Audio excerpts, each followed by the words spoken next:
আসসালামু আলাইকুম। আলহামদুলিল্লাহ, দীর্ঘ প্রতীক্ষার পর অবশেষে আমাদের যে দুইটা গাভী বাচ্চা দেওয়ার কথা ছিল তার মধ্যে একটা গাভী আজকে বাচ্চা দিয়েছে। গত কয়েকদিন যাবৎ গাভী দুইটাকে লক্ষ্য করছিলাম যে কখন বাচ্চা দেয়। এর কারণ হচ্ছে দুইটা গাভী একসাথে প্রেগনেন্ট হয়েছিল এবং একসাথেই বাচ্চা দেওয়ার কথা এবং একসাথেই ওদের যে সিমটমগুলি থাকে সেগুলি প্রকাশ পাচ্ছিল বাচ্চা দেওয়ার। সকালে আমরা বাড়িতে ছিলাম না, খুব ভোরে আমরা বাজারে গিয়েছিলাম একটা কাজের জন্য। নর্মালি আমরা এই সময়টাতে কোথাও যাই না, কারণ আমরা জানি যে কোনো সময় এই গরুগুলি বাচ্চা দিতে পারে, তাই এদের আশেপাশে থাকার চেষ্টা করি বা বাড়িতেই থাকি বা খামারের কাছেই থাকি। আলহামদুলিল্লাহ, এই গাভীটা আমাদের একটা দেশি গাভী। আমরা আগে থেকে ভেবেছিলাম যে এই গাভীটা হয়তো বাচ্চা দেওয়ার সময় তেমন কোনো সমস্যা হবে না, তো দেখলাম যে আলহামদুলিল্লাহ তেমন কোনো সমস্যা হয়ও নি। আমরা যদি আরেকটু পরে আসতাম তাহলে হয়তো বাচ্চা একাই হয়ে যেত। তো যাই হোক, বাচ্চা হওয়ার পর আমাদের যে মূল কাজগুলি থাকে সেগুলির মধ্যে অন্যতম হচ্ছে বাচ্চাটাকে ওর মায়ের মুখের সামনে আমরা দিয়ে দেই, যাতে করে ওই লালাগুলি চেটে ওর মা পরিষ্কার করে ফেলতে পারে বা দ্রুত ওকে শুকিয়ে ফেলতে পারে। কখনোই এরকম হয়নি যে আধা ঘন্টা ওভার হয়ে গিয়েছে তারপরে আমরা এই দুধ খাইয়েছি, এরকম কখনোই হয়নি। আলহামদুলিল্লাহ, আধা ঘন্টার মধ্যেই আমরা এই শাল দুধ পর্যাপ্ত পরিমাণে বাছুরটাকে খেতে দেই। এতে করে পরবর্তীতে এই বাছুরগুলি রোগ প্রতিরোধ ক্ষমতা অনেক বেশি বেড়ে যায়।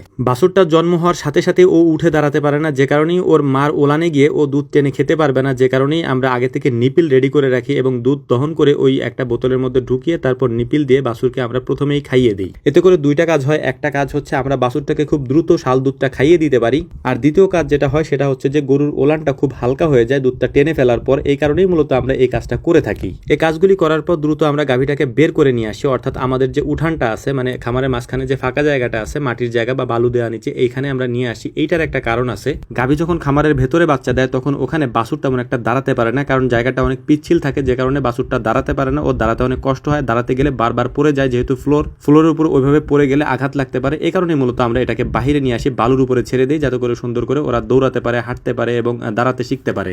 কয়েক ঘন্টা থাকার পর এগুলি পুরোপুরি দৌড়াদৌড়ি শিখে যায়। এরপরে মূলত হচ্ছে আমরা খামারের ভিতরে ওদেরকে আবার দিয়ে দিই। বাচ্চা দেওয়ার পর গাভীকে খাবার হিসেবে আমরা যেটা দিই সেটা হচ্ছে যে আমরা হালকা কুসুম গরম পানি দিই এবং এই কুসুম গরম পানির সাথে আমরা লবণ দিই। লবণের সাথে আমরা হালকা কিছু ভুসি দিয়ে দিই, যেটা খাবারের স্বাদ বাড়ানোর জন্য দেওয়া হয়ে থাকে আর কি। মূলত ওই গাভীটার ডেলিভারি সমস্ত কাজ কমপ্লিট করার পর আমরা চলে এসেছি আমাদের পাশে যে আর একটা শেড আছে, গাভীর শেড। এই শেডের মধ্যেও একটা গাভী আছে যেটা আজকে দিনের মধ্যে বাচ্চা দিতে পারে। সকাল থেকেই দেখছিলাম যে এটা বাচ্চা দেওয়ার মতো একটা সিমটম দেখা যাচ্ছে। তো আমি আগে একটা ভিডিওতে বলেছিলাম যে আমাদের এই ছোট গাভীটা হয়তো আগে বাচ্চা দিবে, তো আলহামদুলিল্লাহ ছোট গাভীটাই আগে বাচ্চা দিয়েছে। এখন আরেকটা গাভী বাচ্চা দেওয়ার অপেক্ষায় আমরা আসি, হয়তো আজকে দিনের মধ্যে সেটাও বাচ্চা দিয়ে দিবে। তাই ওদের ঘরটাও আমরা সুন্দর করে পরিষ্কার করে রেখেছি। তো দেখতে দেখতে আমাদের যে বাচ্চাটা দিয়েছে কিছুক্ষণ আগে, এই বাচ্চাটা দাঁড়াতে পেরেছে এবং ও সুন্দর করে হাঁটতেছে এবং ওর মার দুধ ও একা একা খেতে পাচ্ছে। বাকি যে এখানে শাল দুধগুলি আছে, এই শাল দুধগুলিকে আমরা এখান থেকে নিয়ে যাচ্ছি। তো বিকালবেলা বলতে কয়েক ঘন্টা পরেই এটার ফুল পড়ে যায় এবং ফুল পড়ার পর ওই ফুলটাকে মূলত হচ্ছে যে আমরা মাটি খুঁড়ে গর্ত করে তার মধ্যে আমরা মাটি চাপা দিয়ে রাখি আর কি,